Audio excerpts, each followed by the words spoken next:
absolutely delighted to be able to introduce Timothy Snyder, Richard C. Levin Professor of History and Global Affairs at Yale University, and Permanent Fellow at the Institute for the Human Sciences in Vienna.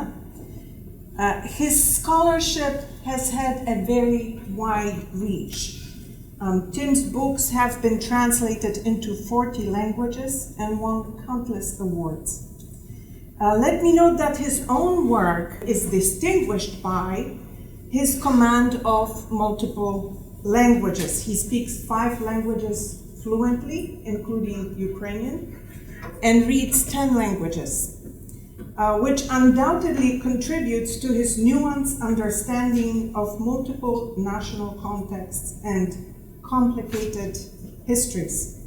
His historical work focuses on Central and Eastern Europe, the Soviet Union, and the Holocaust. From his first publications to the most recent ones, Ukraine has played a central role in his work. 3 of his works in particular, the reconstruction of nations, Poland, Ukraine, Lithuania, Belarus, 1569 to 1999, Bloodlands, Europe between Hitler and Stalin, which appeared in 2010 and has since been translated into 20 languages, Black Earth, the Holocaust as History and Warning from 2015. These 3 books established his position as a leading expert on Central and Eastern European history. Timothy Snyder has also authored 2 New York Times bestsellers: On Tyranny, 20 Lessons from the 20th Century in 2017, stayed on the bestsellers list through 2021, The Road to Unfreedom, Russia, Europe, America, 2018. Timothy Snyder is one of the greatest public intellectuals of our times. When I was thinking about this term, public intellectual, I searched and found an essay by Ralph Waldo Emerson. In 1834, he wrote The American Scholar. Snyder is truly the American scholar in the Emersonian sense of the word. Coincidentally, Timothy Snyder was also awarded the Emerson Prize in the Humanities, among very, very many other prizes. To use the Emersonian language, an intellectual who understands the mind of the past is not merely a bookworm. Quote, for this is worse than it seems, as Emerson says. The ideal intellectual possesses an active soul, which allows him to continuously engage in scholarship, to ask difficult questions, and look for most effective ways of communicating knowledge. For Emerson, just as important as erudite knowledge are the civic virtues of the intellectual. He has to be fearless, brave, engaged. I have had the privilege of knowing Professor Snyder for well over a decade, and I can attest to the fact that, like the Emersonian intellectual, he is a whole person. In addition to being a university of knowledge, he's also a good citizen, a great neighbor, a decent human being. Snyder lives by the principles that he has embraced in his writing. He's someone who finds the time to travel to his native Ohio and go door to door and canvass before national elections. He is someone who gets in the car and drives for over an hour to teach a class on freedom, the understandings of freedom, to a group of prison inmates. Professor Timothy Snyder has also the rare gift of attracting the attention and admiration of many of his readers and millions of online listeners, and actually antagonizing very few of those. Once again, greatest honor and pleasure. Welcome, Timothy Snyder.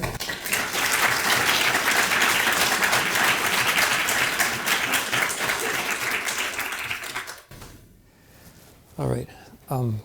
So I'm gonna start by turning my phone off, and if the rest of you could make sure that your various gadgets are off, or your computers or your screens are down. I'm not going to lecture to any computers. I'm only going to lecture to people. The lecture of democracy, the idea of democracy is actually closely related to this, and I'm going to start by asking you to think about the shape of this room, where we all are. So what does it mean that that the human being is supposed to be in the corner, right? That where I'm supposed to lecture is from here. And the reason that I'm supposed to lecture from here is so that that machine can have a clear line to this room. Rooms weren't always designed like that. This is a rather recent phenomenon. But the demotion of the human being and the notion that in interactions, which were once thought to be normal, direct human interactions, what we're going to do instead is look at some form of animation, some kind of mechanized entertainment. That is actually relatively new. For your generation, I understand that it's normal, but it's quite a dramatic change. And what I want to begin by suggesting is that this change has a great deal to do with the decline of democracy. I'm not going to blame the decline of democracy on this particular lecture hall at Stony Brook. That's not my point. Well, I guess I don't know what else has been said in here, right? But what I am trying to suggest is, and what I'll be trying to argue, is that democracy is not the sort of thing that has a future. So I've been asked to speak about the war in Ukraine and the future of democracy, but I think that this can only be sensibly done if we start from the assumption that democracy is not a thing that has a future or doesn't have a future. Democracy is a set of human relationships which only exist insofar as humans name them and value them. And as we move into a world where we expect that the human stands in the corner and the machines are going to do the work, we're also moving into a world which is ever less democratic. So I'm taking seriously the idea of the future of democracy. It can sound a little bit cliched, like, oh, the future of democracy, surely democracy is going to be around in the future. I'm going to take this seriously in a couple of ways. One of these ways is the obvious way. Does democracy have a future? Which I think is an open question. The odds are against it, I think, at the moment. But the way that I want to take it even more seriously, or I think the more interesting question is, do we have a future without democracy? Do we, not just as a country, I mean, we belong to different countries, I assume, but do we as a species have a future without democracy? Because there's this interesting tendency, especially in the US, to say, well, you have to make these terrible choices between freedom and security. Right? You got to be tough. You have to understand the way that life really is. And sometimes you just have to give up your freedom because there are these considerations of security. And that's mostly not true. Like, there are examples where it's true, but it's generally not true. When I was in Ukraine a month or so ago, I was struck by many of the things that President Zelensky said. But one of the things he stressed, which I think is very important, is that when you liberate a village, people can be more free and more secure at the same time. And that goes for a lot of situations. If you have healthcare, you are both more free and more secure at the same time. If global warming were removed from all of our minds, removed from reality, we would be more free and more secure. Freedom and security generally work together. So what I'm trying to suggest is that if we're going to get out of the things that most oppress us, like the future of global warming that I take it many of us are afraid of, I think it's going to be as in democracies. One reason I think that, don't worry, this is all going to come down, those of you who are worried about whether I'm going to talk about Ukraine, I am. It's going to sneak up on you and it's going to hit you before you know it. So the people who are in favor of global warming, and there are lots of them, the people who are in favor of global warming tend to be the oligarchs, right? The people who tend to deny, when I say in favor of, I mean deny, hem and haw, whatever, they actually love it. The people who are in favor of global warming also tend to be the people who are against democracy. Vast majorities, including in this country, when polled, believe that global warming is true and want to do something about it, right? So if we were more democratic, we would be handling global warming better than we do right now, nationally and internationally. The people who make this difficult are a category of people that I'm going to call hydrocarbon oligarchs, or perhaps more concisely, fossil oligarchs. Now, watch this. I'm now going to talk about Ukraine. So who is the most important hydrocarbon oligarch in the world? I'm now asking. Right. So the richest person in the world is also the most important hydrocarbon oligarch in the world, is also the person who's leading this conflict, which is the most destructive conflict we've had in decades, with the potential to do many awful things in addition to the awful things that have already happened. This regime, run by this fossil oligarch, this hydrocarbon oligarch, could not exist without the hydrocarbons. The whole structure of the regime is based upon hydrocarbons. The hydrocarbons can be weaponized abroad, as they are against Ukraine and indirectly against Europe at the moment, but also the entire vertical structure of the Russian regime, where foreign payments that come in because of the export of hydrocarbons are used to make sure that people are directly dependent upon the central government. All of that is only possible because of hydrocarbons. So the entire regime rests upon that. Where does this lead you? So the thing about hydrocarbon oligarchs, they tend to be in favor of global warming. But there's a broader problem here, which has to do with oligarchs. So I'm talking about Ukraine, but I'm trying to talk about Ukraine in such a way that we can understand that the problems in Ukraine are very often intensifications or forecasts of problems which are true for the rest of the world, right? That Ukraine is not some isolated thing where you can say, oh, that's a faraway country, of which we know little. That Ukraine is actually a kind of center, a showplace for, a testing ground, if you like, for some of the things that will happen or are happening around the world. So the one of the things that happens with oligarchy is lies, big lies, right? And this is a phenomenon which has been known. Here's my conservative moment. This is a phenomenon that's been known since Plato. There are going to be others. There's a long tradition from Plato down through George Orwell. Raymond Aron talks about this, of explaining how oligarchy warps conversations. Right? It makes the notion of freedom of speech, as we take it for granted, kind of ridiculous. Russia is an absurdly extreme example of this. It's unusual for one person to have command of all of the television networks and the television networks to all say the same thing. That is admittedly an extreme example, right? It's unusual to have the kind of radical forms of censorship which block out independent media the way one has in Russia. Nevertheless, Russia provides a kind of ideal type, and we are moving in that direction. In general, the world is moving in that direction. We're inundated by what we think of as information, but which is only information in the digital sense. There are ever fewer human reporters who are actually chasing down the facts in this country, right? So we talk about the news all the time, but we don't produce it. What the oligarchs do, aside from suppressing the voices of others or warping the conversation in general, is they fill up the discourse with crazy ideas about the future. Bad ideas about the future. And I'm going to, you can come in Q&A and say, no, I've got counterexamples. But in general, the ideas that we have to spend a lot of time on, which have to do with the future, are both anti-democratic and nuts. Like, for the example that, you're going to live forever, right? These are American examples that, some of us are going to live forever, or you're going to go to Mars, where you're going to live forever, right? These things are not going to help us survive. And they're not going to help democracy survive. So Putin, as an oligarch, also has a crazy idea, right? He is like other oligarchs. He's actually been in touch with one of our oligarchs very recently. But like other oligarchs, he has his idées fixes, which are generally anti-democratic and wacky. And his is that the country next to him doesn't exist. Right? So we can look at all this in regional terms. We can think of this as some kind of regional specificity that all comes down. I'm very happy to talk about this. It all comes down to disagreements about Kiev and Rus 1,000 years ago.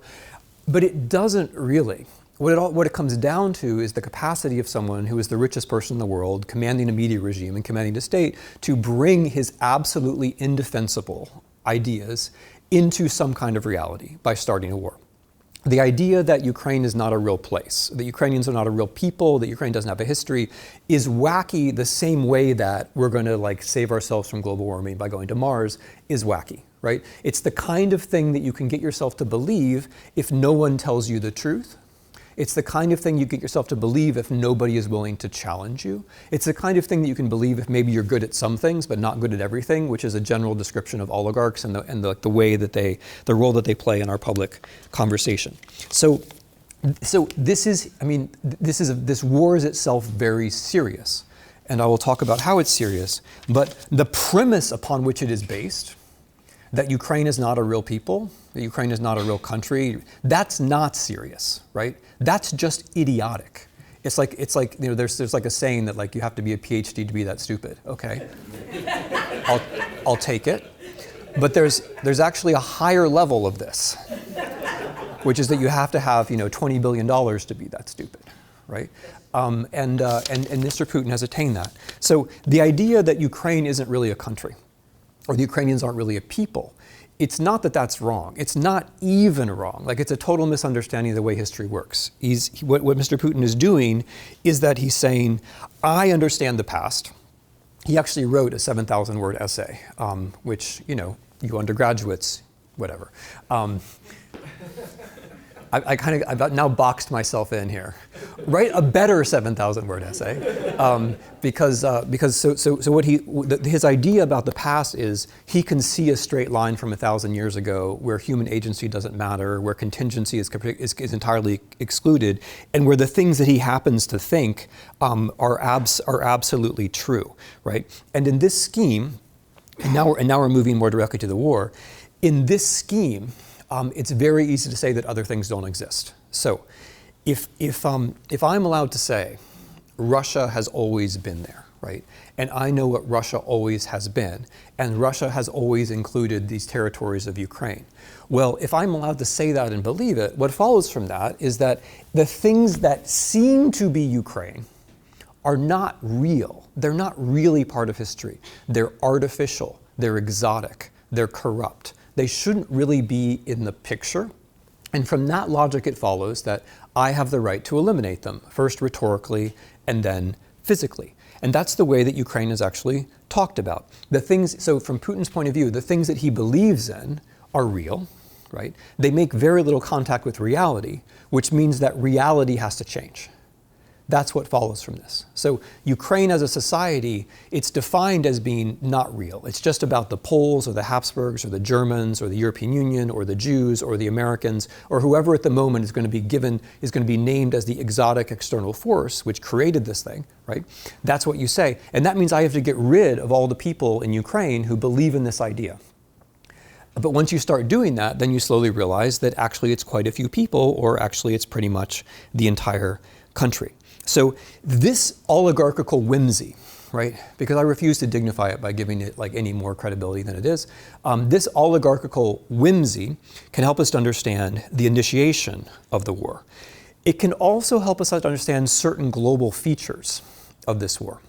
The fact that this war is being principally led by a hydrocarbon oligarch in a moment of oligarchical whimsy helps us to make sense of some of the things which again might just seem like regional catastrophes or accidents relating to this war. For example, the racial struggle for resources. Right. So Putin, like many people on the far right, is obsessed by the idea of a demographic crisis. He doesn't care about a democratic crisis, about a demographic crisis. This thing that goes by the name of replacement theory, that there are too many people who are not like us, and so on. And so the way that the war is being fought, and this sometimes escapes attention, is perhaps less for territory and more for people. So the way that the Russians are fighting this war is that they are sending in the men from their own indigenous groups to be killed in Ukraine.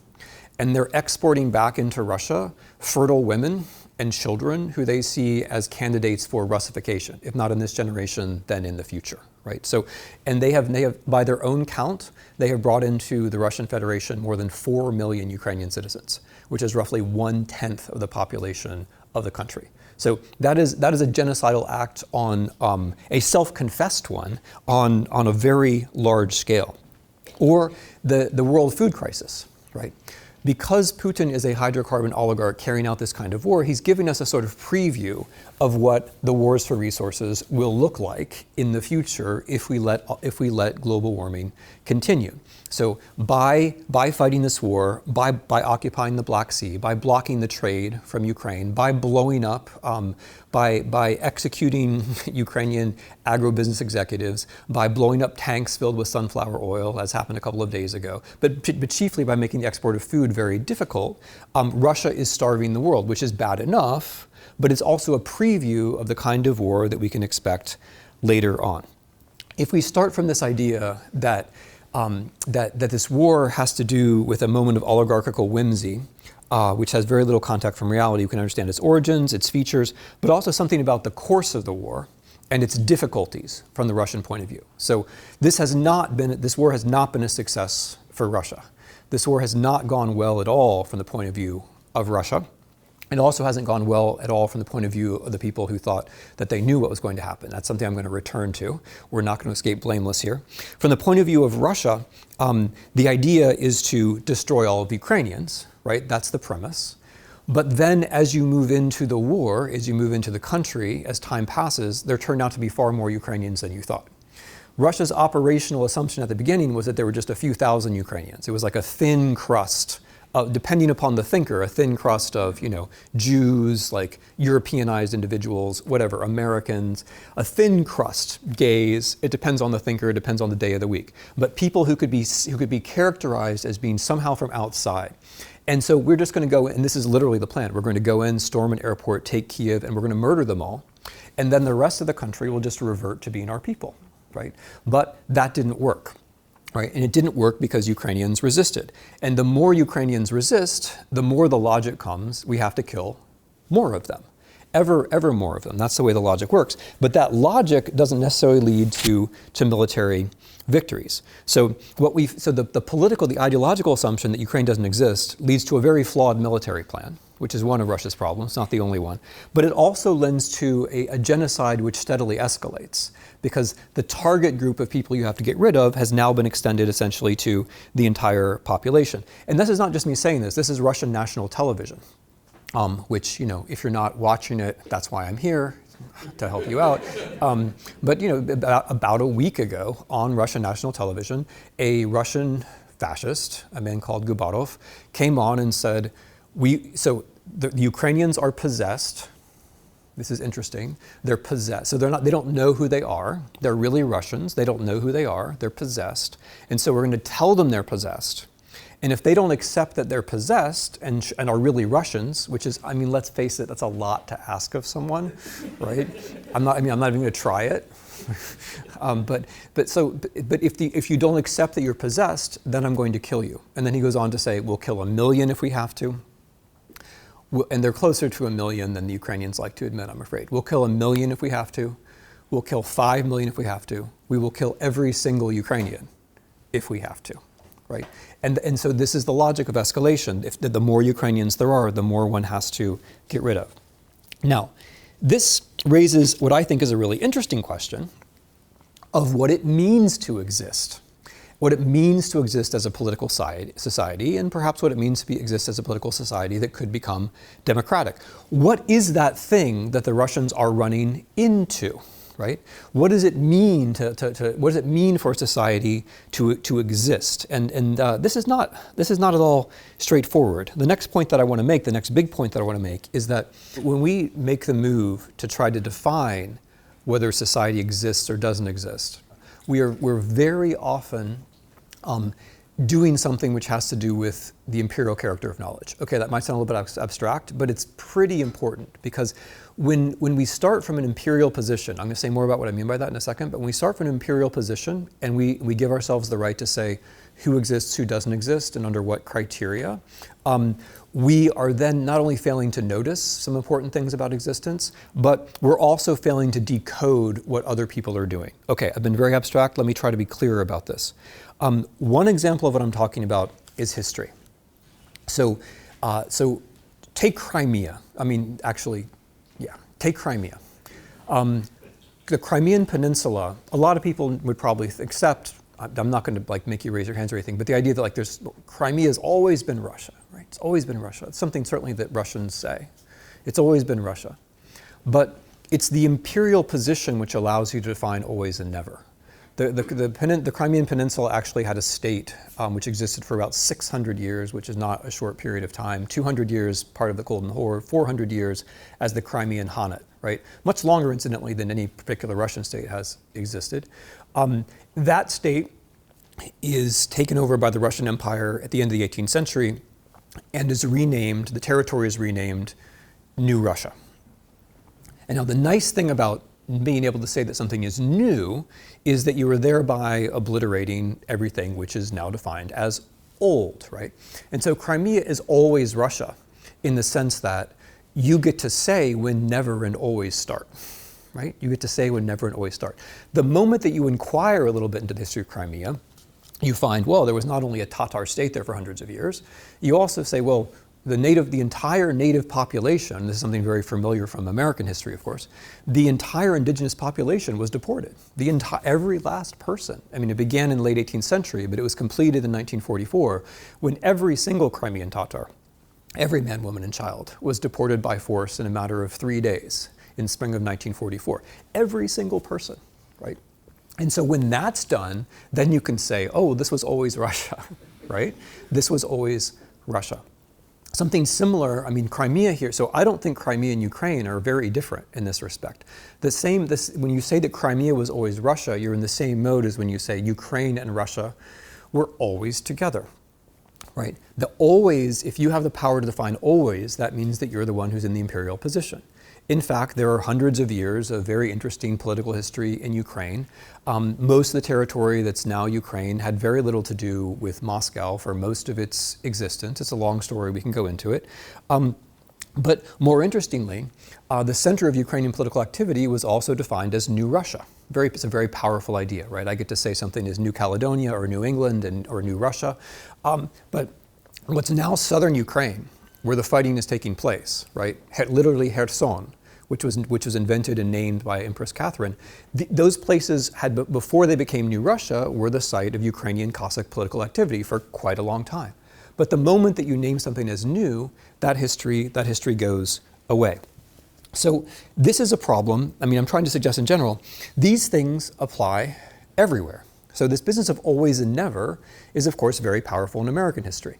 The moment that I say the founding fathers started something new, I'm exerting the same kind of magical power, right? There was still a lot of things that happened before the founding fathers, right? And there are a lot of, so when you say that the founding fathers, like these laws that we have in America, which say that you can't dismiss the reality that the founding fathers from nothing started. I'm not citing this word for word, but the basic idea is you can't dismiss the reality the founding fathers starting from nothing created the perfect democracy, right? That's the same kind of idea, the power of defining what's always and what's never. And and that's not a joke. Like the memory laws are very closely associated with conflict. In Russia, it is literally illegal, and you can now be imprisoned for saying the wrong things about certain parts of Russian history, right? That wave of memory laws has now come to the United States. And without going into the details of what the memory laws say, it's the same basic idea. You're always removing innocence from yourself. Okay, so the main point I'm trying to make is that when we think about how these wars start and what it means to exist, one has to be very wary of this business of always and never, because the history is always going to turn out to be much more interesting. The second thing that in this war and in general, I think one ought to be careful about is ethnicity and language. And here's one where Americans, I think, are just hugely guilty. It's fine for us to be multicultural, right? That's cool. But if anybody else shows any signs of being multicultural, that's a big problem, and our brains immediately break. Right? So it's cool for us to be, but look at Ukraine, they have 2 languages. Whoa! Right? I mean, immediately, like, we're done. We're like, okay, well, wait, if some of them speak Russian, they must be Russians. Or if they speak Ukrainian, they must be nationalists. And if they speak both, then I just don't want to hear anything more about it, right? And that is, of course, a problem, not with them, but a problem with us. It's a problem with us. It's a problem with, being monolingual. But it's also a problem of thinking, we're a good enough country to be multicultural, but other people, ethnicity is good enough for them, right? And if they speak Ukrainian, they must be ethnic Ukrainians, whatever that means. And if they speak Russian, they must be ethnic Russians, whatever that means. And the moment you apply this, quote, this quasi-scientific term ethnic to someone, you are saying who they are. And it's over. You've categorized them, it's quote unquote scientific, and it's all done. But that, of course, is not the way that language or identity work, right? I mean, of course, it's much more important what you say than, I'm speaking English, so I just want to, like, everyone from England who wants, like, I'm not English, right? I mean, this is totally obvious, right? It's totally obvious. The fact that you speak Russian does not make you Russian, right? I also speak Ukrainian. That doesn't make me Ukrainian. I mean, this stuff is like mind-bogglingly obvious. And it's only this notion that like, oh, I have the power to categorize you that makes it seem even at all plausible, right? So it's much more important what people say than in what language they say it, right? That's the fundamental thing. But we're on interesting territory here because we can move towards a more positive argument. One of the things that's most interesting about Ukrainians, actually, and is on display in this war and is generally on display in Ukrainian politics, is that almost everybody is bilingual.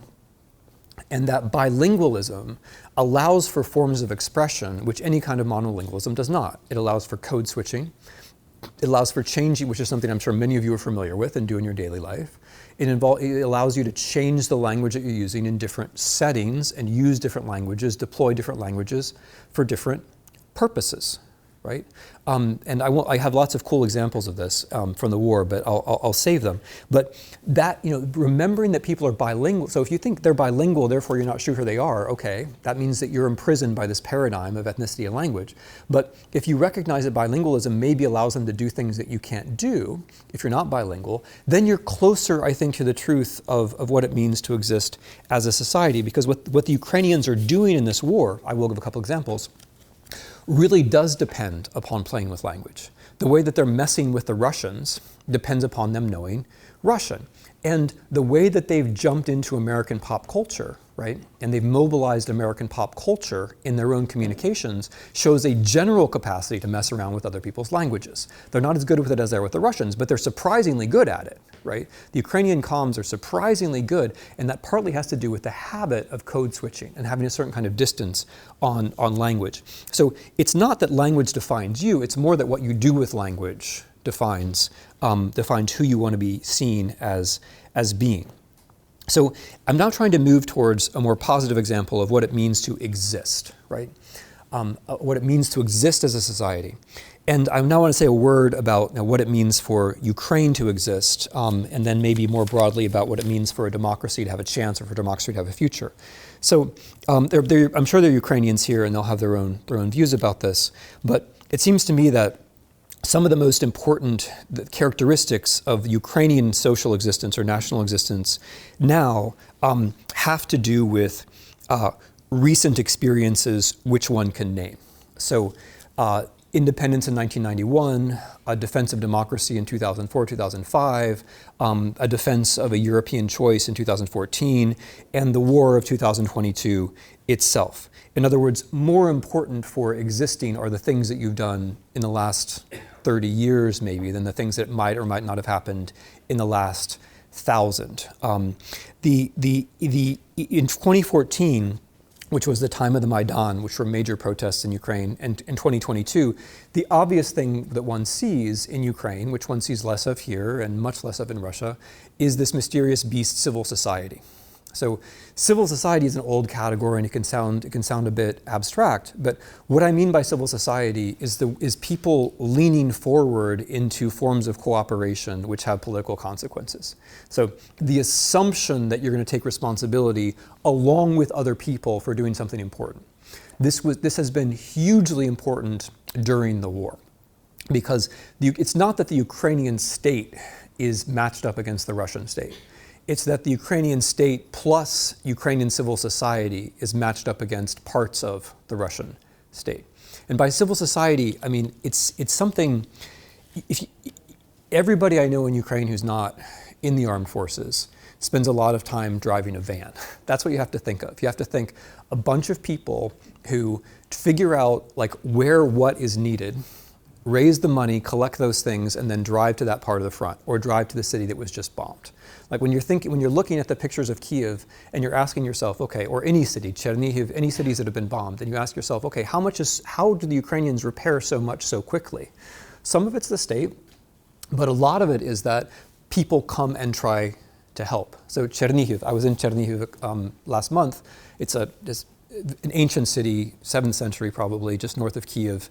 It was bombed at the beginning of the war. And I was in villages and suburbs around it too. And people's houses, which had been shelled by the Russians as they were besieging the city, are very often partly repaired. And why are they partly repaired? It's because the neighbors came and they did the things that they knew how to do, which is striking. right? Also, sometimes it's people from Kiev coming. That's all that's meant by civil society. It's like leaning forward to do the things that you can do. So Ukraine exists, I can talk about history if people want, but Ukraine exists because of experience, because of civil society. It also exists because of democracy.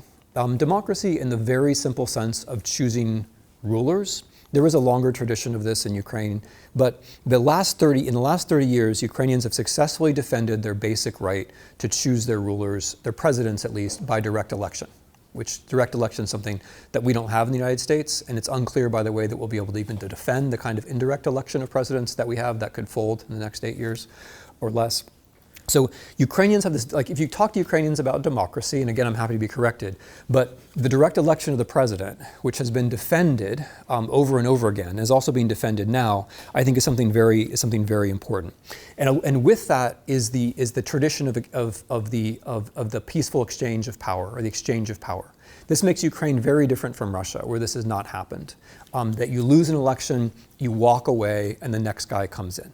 When Zelensky won the election, the guy before him walked away. And this not that they like each other or that everything is entirely kosher and honky-dory between them, no, but that you have a succession of power which actually works. This has to do with national existence. But most of all, and this is something that struck me with the president, but pretty much with everybody that I talked to the last time I was in Ukraine, I think Ukraine exists largely in a notion of freedom which has to do with the future, which I think is very important to democracy. So look, I've gotten back to the word in the title, the future.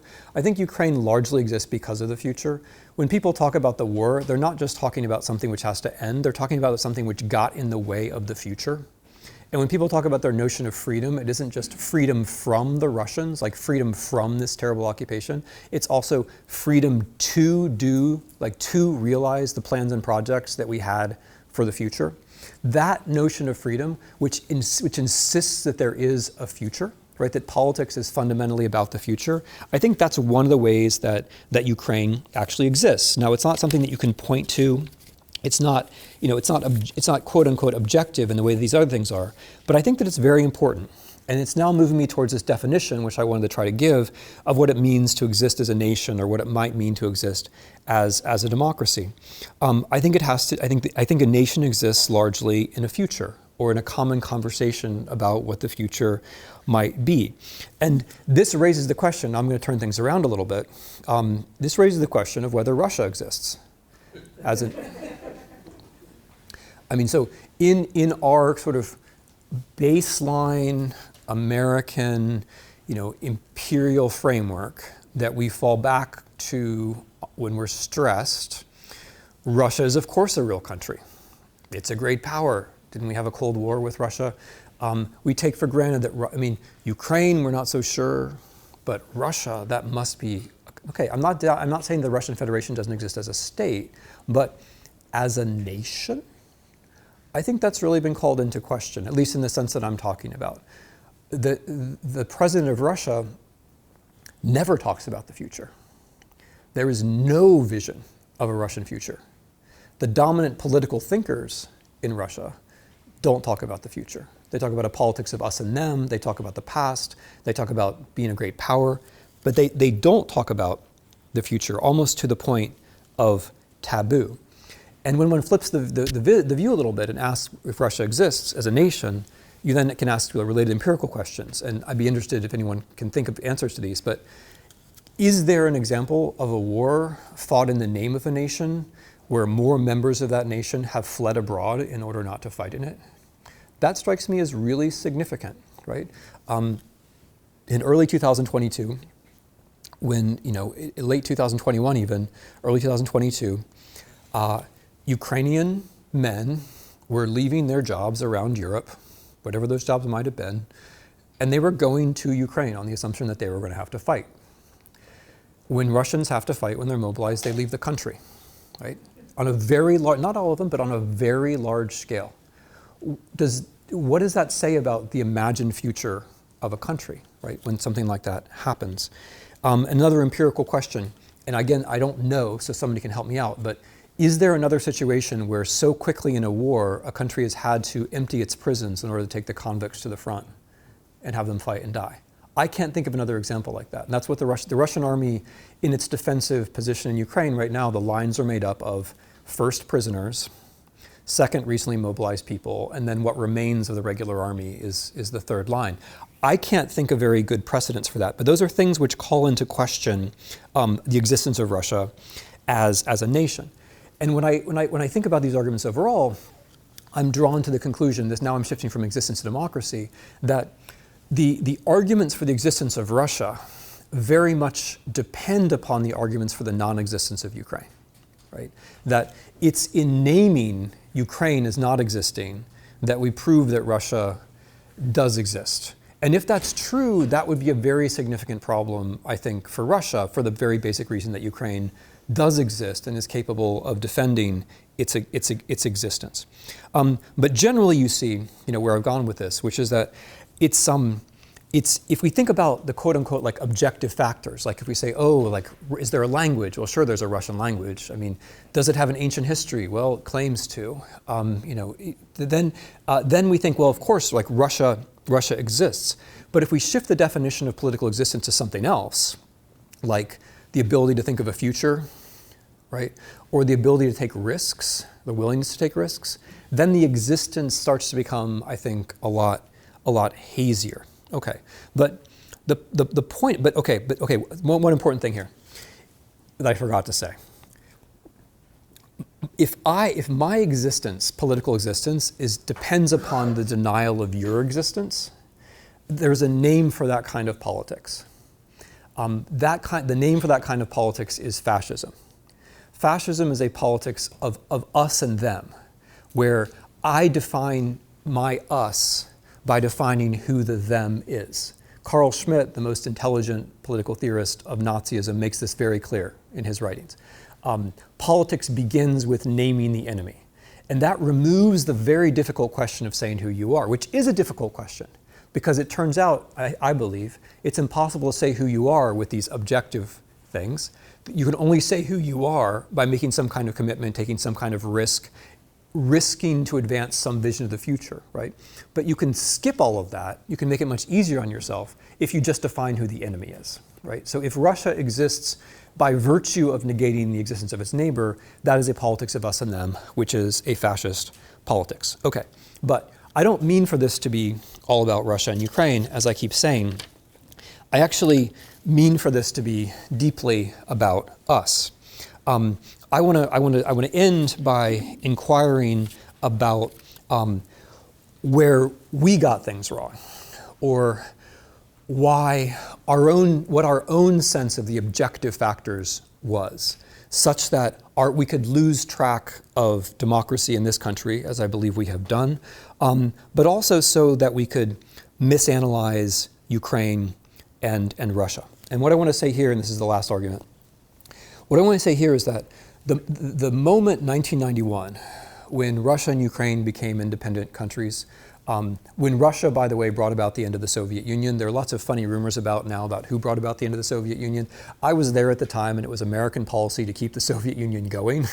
It was Boris Yeltsin who brought about the end of the Soviet Union. Russia took itself out of the Soviet Union, and that's how the thing came to an end. But that's just a parenthesis. That 1991, the moment when Ukraine becomes an independent country, Russia becomes an independent country, is also the beginning of our story. That's my American hour.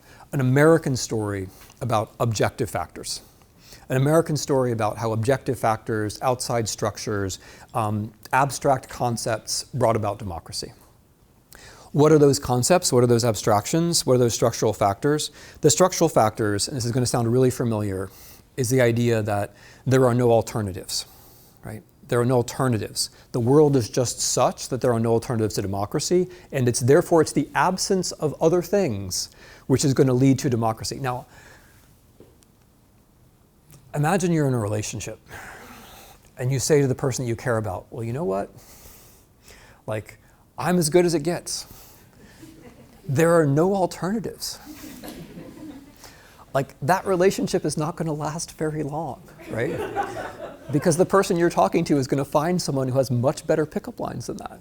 Right? So it's a little bit like with democracy, if you say there are no alternatives, first of all, it's obviously wrong, There are plenty of alternatives.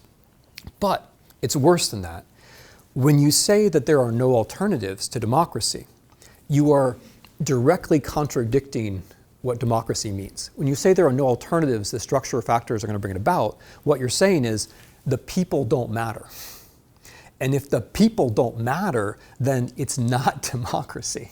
It can't be democracy. Something which is brought to you cannot be democracy, right? It can't be. Because as we've all, as you all very well understand, talking to the young people now, the structural factors don't work in your favor. That's not how it goes at all. Democracy and freedom have to be worked against the structural factors, with knowledge of what the structural factors are. Democracy and freedom have to be human undertakings based upon some kind of ethical commitment. The moment that you say it's the structural factors, you're losing the habit of struggle. You're losing the consciousness that any of this is a struggle, and you're abandoning ethics. Because if you're saying the objective world as it is objectively brings democracy, then you're abandoning the entire moral part of the world. You're abandoning ethics entirely. It's all gone. So the structural factors, it's empirically wrong, right? So what were the structural factors? The structural factors, aside from alternatives, this other structural factor was capitalism. Capitalism is supposed to bring democracy. But, I'll make this very quick. Russia's capitalist, China's capitalist. There are a lot of countries that are capitalist. It's been a great century for capitalism. It's been a bad century for democracy. Happy to talk about the details, but that's the way it basically looks. The idea that capitalism is going to bring democracy, just like any structural factor is going to bring democracy, means that it's not the people, right? And the structural factors then become the things which are sacred, right? Now,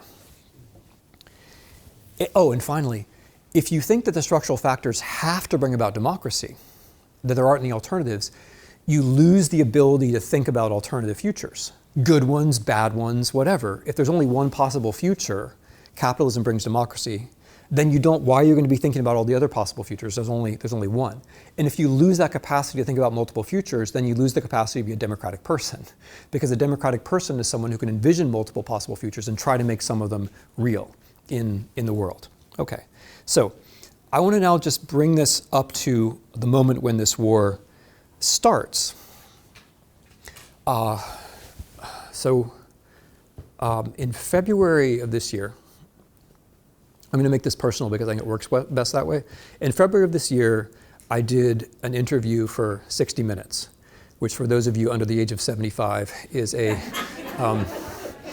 a television program which seems to still air. I have to confess, I actually wasn't so, I'd lost track myself.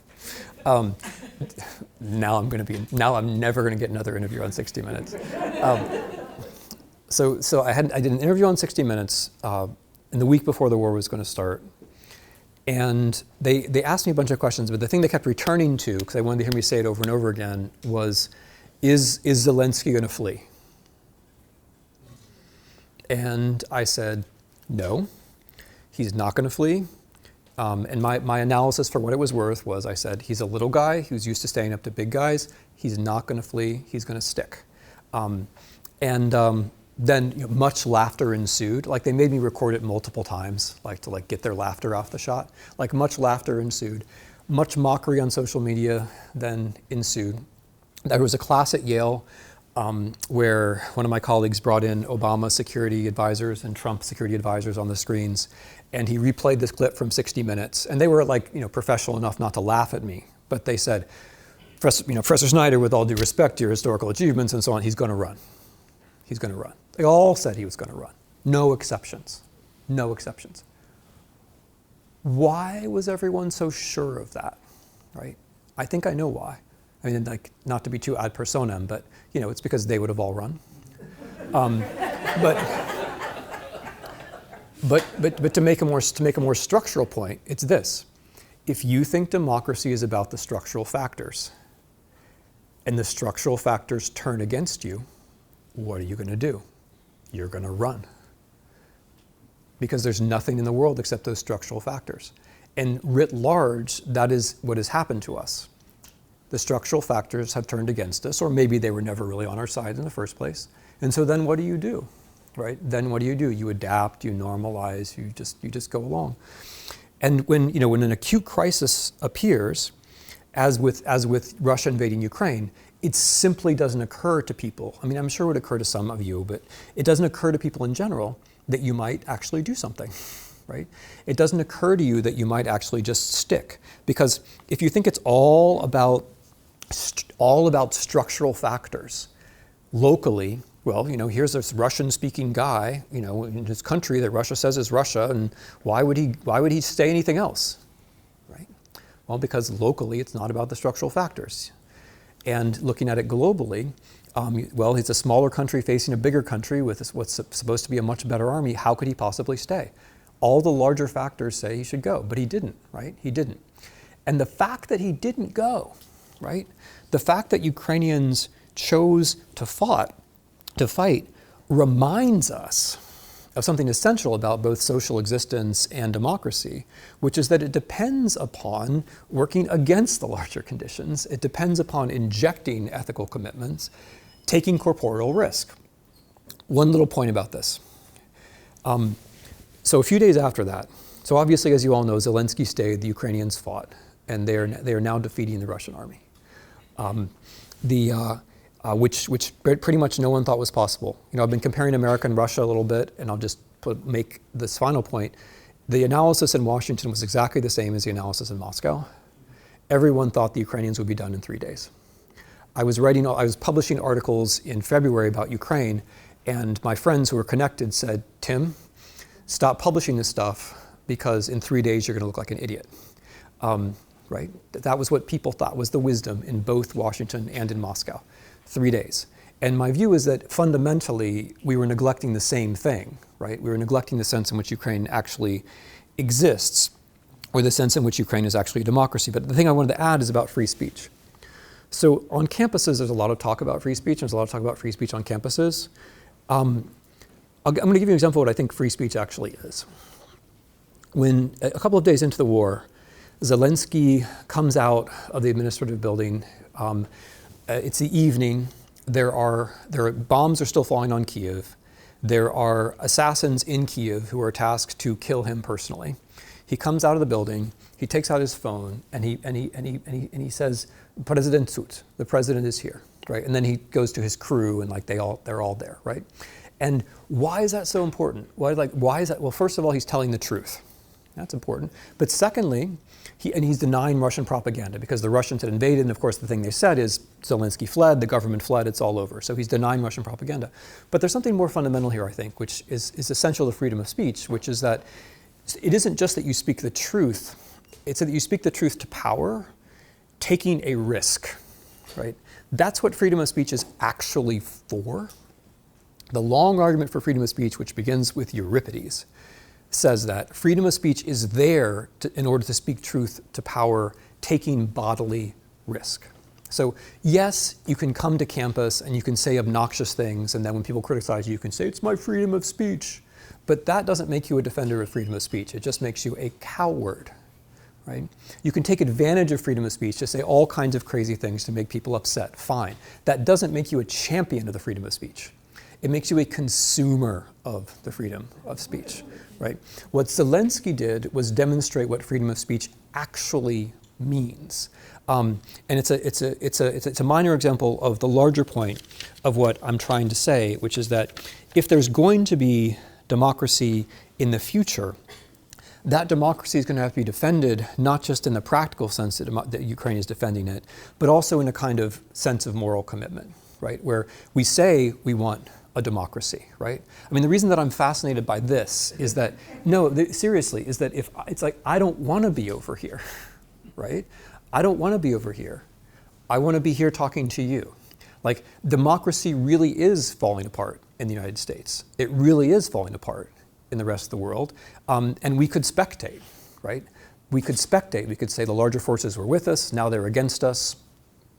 What can we do, right? Or we can actually say, we want to rule, right? We want to rule. It's better than other systems. We want to rule. So Ukraine is defending democracy in the obvious senses. It is an imperfect democracy. It's defending itself against a tyranny. it's resisting the precedent that Russia is setting about a tyranny attacking by force a democracy, which is no small thing. That hasn't happened very often recently. What happens in this war will set morale for authoritarians everywhere, right? In this country and around the world. It has major effects, for example, in China, what happens in this war. But fundamentally, and you've gotten the point, is that if the Ukrainians lose, then what is being lost is this idea that you take risks, right? That democracy is a kind of ethical commitment. And we will have missed our chance to notice this kind of thing, that the people have to want to rule. And that when rulers say that they represent, which is that's a word that Zelensky was obsessed with and kept returning to, represent, that when leaders represent, it's not just that they're representing interests, they're representing also what they think their people is, like what the people are, how they exist, what they actually mean. So I think this war does have to be won not just for the future of democracy. I think this war has to be won so that there can be a future. Right. I think this war has to be won so that we will be able to see some kind of a future, and that's in a way that's what this is all about. The question I've tried to say, does democracy have a future, isn't just some kind of rhetorical throwaway.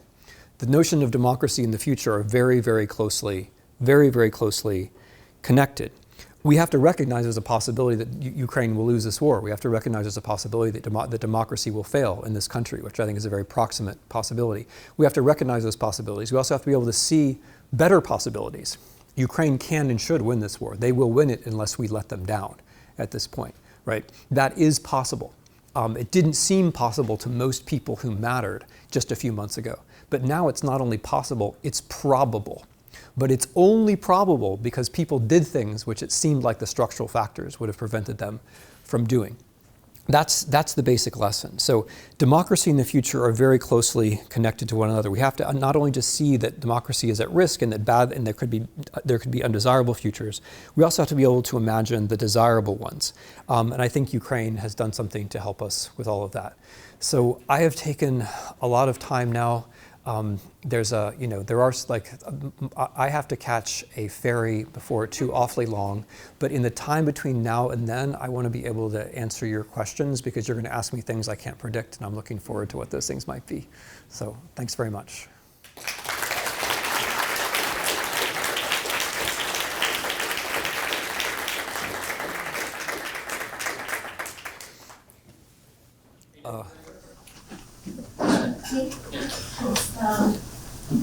I studied at Moscow State University and I do speak Russian, but Mr. Putin shouldn't think that I'm Russian. What I want to say is, during my stay 6 years in Moscow, I traveled extensively to all the former Soviet republics, including Ukraine and Crimea. And what I did notice is everybody speaks Russian. So if Putin thinks that Ukraine doesn't exist, yes, I'm going. If Putin doesn't believe that Ukrainian people exist, what is the future of the former Soviet republics, where they also speak Russian? I think there is. I think the question is absolutely justified. I mean, a few days ago, the president of Tajikistan raised a kind of furore by suggesting that Tajikistan was a country that Russia should respect, which of course was a notion that was greeted by wide surprise in the Russian media. And by the way, that is also a result of this war, that the fact that Ukraine has resisted Russia has made it easier for other people to assert their own sovereignty in various ways. I think, though, there is a difference between the specific obsession that Mr. Putin has with Ukraine. I believe that I have this idea that people who are cynical about everything are naive about one thing, and I think he really is naive about Ukraine. I think he has I think his views about Ukraine are childish. I think he really does believe that there's something special about this baptism in 988 by the Scandinavian warlord. I think he really does believe that. And I don't think he has that kind of mystical view about the former Soviet Union. So I think he thinks the former Soviet Union they're like imperial objects, of course. But he doesn't have the same view which says they're the same, that we're the same people as them. I think that's a specificity it has towards the Ukrainians. I want to make sure we hear from students too. Sorry. Yeah, sure. Hi, I just wanted to, I'm wondering what you think should be the relationship, this is starting a little from Ukraine and Russian, but what the relationship between them, a democratic government and religion should be, because of course in the US we have a lot of like government and religion should be separate, but earlier this year there was a ban, well not a ban on abortion, but a ban on the law that said like abortion should be for everyone, and whatever view you have on that, it's definite that a lot of views come from religion, and the Supreme Court probably a couple of people have that, and so what I'm trying to say, the point is, we are now kind of going into a line between where religion and democracy start to intertwine with each other, and what do you think should be the relationship, and what could come from that? So I'm going to get to that, but you reminded me of something which is really interesting about Russia and Ukraine, so just indulge me for a second. This whole idea that Ukrainians are possessed, it actually rolls back to a form of Christian fascism. So, I'm not like, everybody has fascism, but this happens to be Christian fascism. It's which is at the end of it anti-Semitic. But the view is something like Russia is the only power that's capable of restoring the innocence of the world, and therefore anything Russians do, including war and destruction, doesn't matter, is justified because it's an act of restoration of the world. And people don't understand the special Russian mission. They're possessed. And so like the liberal West, like the things that we think of like pluralism and ideas and facts and all that, that's just actually possession. And Ukrainians thinking they're Ukrainian is also, it's possession. And I raise this because this is actually going on. Like this is actually a not insignificant factor in the Russian political conversation. But the cues are not always picked up. So when this guy Gubarov talks about murdering millions of Ukrainians because they're possessed, that's not as far as from the mainstream as one might wish that it were. There is a lot more discussion in Russia about Satanism and how people are possessed by devils, and therefore than one would really like to hear. And it's funny because it's religion, but it's religion. It's a kind of self-worship because it's by a bunch of people who never go to church, and their version of Christianity is hard to recognize. Which leads me to your question. I believe in this. I think the separation of church and state is a very good idea, and I think we certainly run a great risk in this country, where when we pack the Supreme Court with people who have obviously religious views which they are unable to defend in any kind of coherent way, which is persuasive as jurisprudence, which is where we are. I mean, we have a kind of special interest domination of the Supreme Court, which makes the law on the kinds of things that you're talking about. So that's where I see the problem. The places, the Constitution is supposed to separate church and state, but if you make the guardians of the Constitution in their majority people who represent, it's a long story about how big money came to capture much of the Supreme Court, which I can't tell here, but if you make the Supreme Court basically captured by special interests which hold quite, I think, very difficult to defend views on this issue, then you end up where we are now. Thank you. My name is Ekaterina. I'm coming from Moldova. My question would be the next. Speaking about the future of Russia, Putin did say that he wants a new world order. And seizing Ukraine basically isn't the only goal of his. We will definitely see world change. How do you think the world will change, and will it fit into Putin's view? Right. Certainly, you're right. Absolutely. They talk about geopolitical futures, but I would defend my view by saying that the geopolitical part is a device to avoid talking about the future for Russians. So Russia gets to be a great power forever is sort of the future, but that version of the future means we're not going to talk to you about poverty in the countryside or massive corruption or any of the other things. We're not going to talk to you about oligarchy, the difficulties of starting a small business. These things we're not going to talk about because we're going to talk about how we're a great power and there's going to be so that's how it's all connected. I'm actually hopeful. I mean, as I said, I think the Ukrainians are going to win, and I think it's good. I mean, it's horrible that there's a war, but once there's a war on, and it's an imperial war, that's always a chance for the imperial side to lose, and the imperial side should lose. This is not a situation where you can say war is terrible, and so therefore, let's it doesn't matter who wins. Yeah, war is terrible, but the side who started it should lose, and they should lose in a way which discourages them and people like them from fighting similar wars in the future. So I can't say which way it's going to go, but what I do think is that a lot hangs on who wins. If the Russians win, if the Russians had already won, we'd be in a much darker place than we are right now. And this kind of talk that I just gave would seem completely otherworldly. Maybe it did anyway. But it would seem insane, basically. The fact that the Ukrainians fought and resisted means that we can have these conversations about what is democracy and so on. If the Russians had won, we would all be in the mode of oh, well, the authoritarians are better and they're more efficient and they're technocrats and so on, and we just have to yield.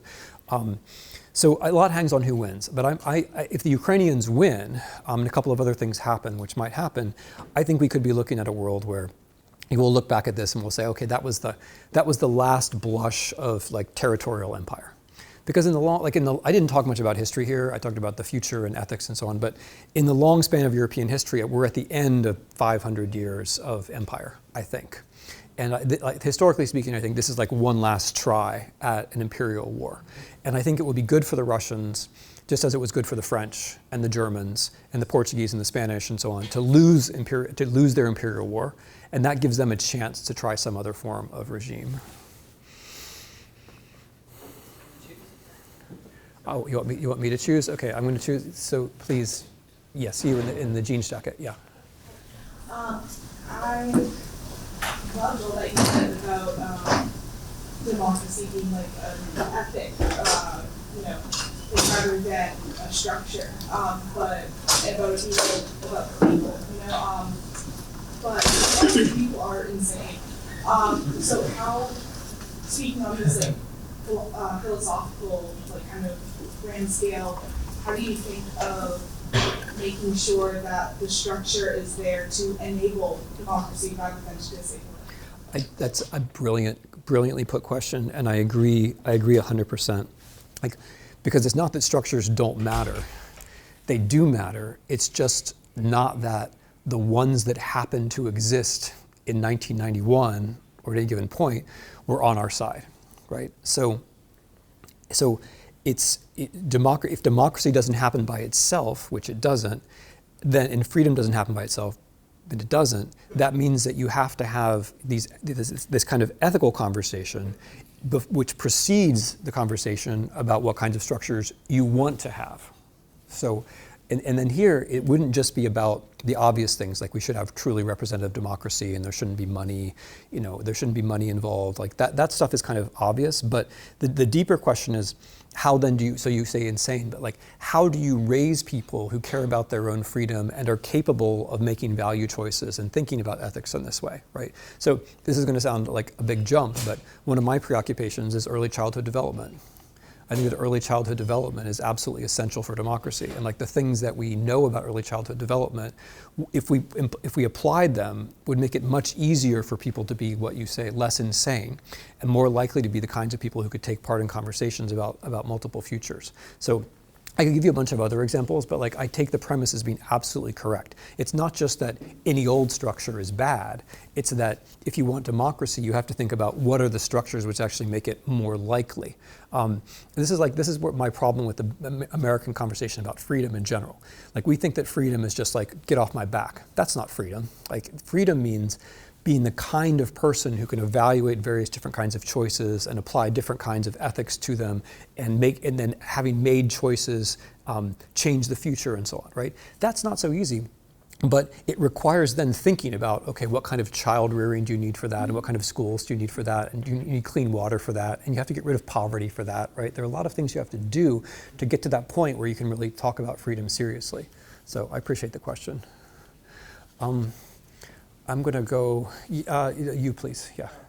Just it only made a report by the Ukraine Special Doctor that there was a peace deal that meant that Russia would go back to its pre-February borders. Ukraine wouldn't join NATO, and Ukraine would give some kind of recognition to Donbass and Crimea, part of Donbass that was occupied. How do you feel about this deal, and how do you feel about the U.S. and the UK's involvement in the deal, because they reported that Boris Johnson went to Zelensky and told him that Ukraine was not to be dealt with, and that America and the UK would not back up the security guarantees? I mean, you're talking about particulars that I don't have any first-person knowledge about. Foreign affairs also were really secure. I don't. Yeah. No, I follow, but I'm. Yeah. So I'll tell you my basic view is that the Ukrainians are fighting this war, and the Americans are in the nice position of being a supply line, and the Ukrainians are now doing all kinds of things that are really important for the Americans, but what we're doing for them is actually quite minimal, and it's pretty important to keep that in mind. Like the weapons, the weapons that we're giving them, it doesn't make any difference to us that we're giving them. It doesn't change anything, right? And what they're doing with the weapons is they're changing not only the balance of power in Europe, but they're also making it much less likely that China is going to make a play for Taiwan. So the Ukrainians are doing a lot for the Americans, and like as Americans, our first move is to always say like we're doing a lot for you. Like that's like breathing for us, basically. But in this case, the Ukrainians are doing a lot for us, and I kind of fear that we don't really recognize even how much they're doing for us. For what we're giving them from our defense budget is honestly, it's like a rounding error. Our defense budget is almost $1 trillion. It's $800 billion a year.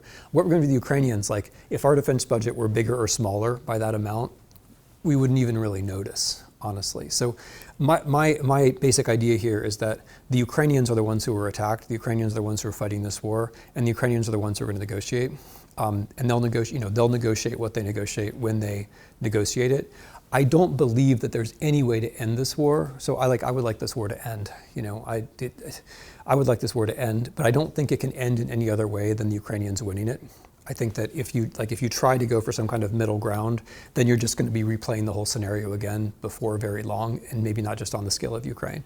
So I'm not going to comment on particular things. My basic sense is that the Ukrainians want to win, and we should be doing, and that would be the best outcome for everybody. And as I said in response to your question, also for Russia, it would be really good for Russia. I mean, we had this weird tendency to say, well, what about Putin's feelings? Maybe Putin's going to fall from power, and I think that's such a strange thing to care about, of all the things in the world, like a guy who has $60 billion and he's been running the country for 20 years, I've got undergraduates with real problems, that he's going to fall from power. I don't care, but more importantly, they always fall from power. So I think the way that I see this is that we should let the Ukrainians win, or help them to win as quickly as possible, and then there will be negotiations, which will be of a much simpler character. I think for the Russians, it would be best if all the Russian troops got out of Ukraine. I think that would be a fresh start for them. I think it would be a very good thing for them. I think the Ukraine allows Russia to be imperialist, and without occupying Ukraine, Russia will not be imperialist. I think that will give Russia a fresh start. So I realize I'm not commenting on a particular deal. I'm just revealing my own, what I think about this. What do I think about this in general? Which is that I think the way for this war to end is for us to recognize just how much agency the Ukrainians have in it, just how much they have suffered, just how reasonable it is for them to think they should try to win. If they reach the conclusion that they can't win, in the sense that you might have noticed, a lot of my talk was about latent imperialism, and a lot of it is also then about listening to the Ukrainians themselves on these things. And my view is that if they decide they can't go any further, then okay, then let them negotiate with the Russians. But that is really not where they are right now. It's not just that Zelensky has 90% approval ratings. It's also that roughly 90% of Ukrainians think they're going to win back every bit of Ukrainian territory, not just win the war, but all of it. Right? Maybe they'll be wrong, but I've noticed that so far in this war, they've tended to be right, and we've tended to be wrong. So let's wait and see. But I don't think we should be pushing the Ukrainians to do the things which they don't want to do while they're fighting a war on their own territory. I think if they reach the conclusion that it's gone on long enough, and this actually has to do with democracy in a funny way, Zelensky is a democratically elected president. It's quite clear that he thinks that he's representing his people and fighting the war the way he's fighting it. If he sees his people taking a different view, I think he'll also take a different view. But I think like the war itself has to play out and see what view the Ukrainian people actually take. So I'm like closing on kind of the theme that I led with, which was the democratic theme. It's I think the record of the war shows thus far that the people who from far away tried to pick the conditions on which Ukraine is going to survive have not done very well. And then the people who are actually fighting the war, much to our surprise, have generally done pretty well at predicting what was going to happen next. Like I talked about the 60 Minutes things, but back in early summer, I was saying there's going to be an offensive in Kherson and an offensive in Kharkiv, and they're going to win. And that's what I think still. But that was not like back in April, nobody thought that was going to be true either, right? So I think, and I'll just close with one more thought because we're running out of time. There's a weird way in which people on the left don't believe in winning anymore. And I think that's kind of unfortunate because there are times when you really have to win. And I'm speaking, of course, about America too, right? There are times when you have to win. Like there are times when it's not enough to be on the right side. And I can say this from like first-person knowledge. The American approach to this war was not that the Ukrainians had a chance to win. The American approach at the beginning was, we want to be on the right side. And then it moved to, well, maybe we can help them in negotiations. And it's only very recently that it's dawned on people in positions of responsibility in the United States that Ukraine might actually win the war. Only very recently. But this category of winning, I think it's unfortunate that Trump has kind of taken it away. Like it's unfortunate that we don't, like, people don't think that we can win, because sometimes you actually have to win. So I'm gonna leave you with that thought. Thanks.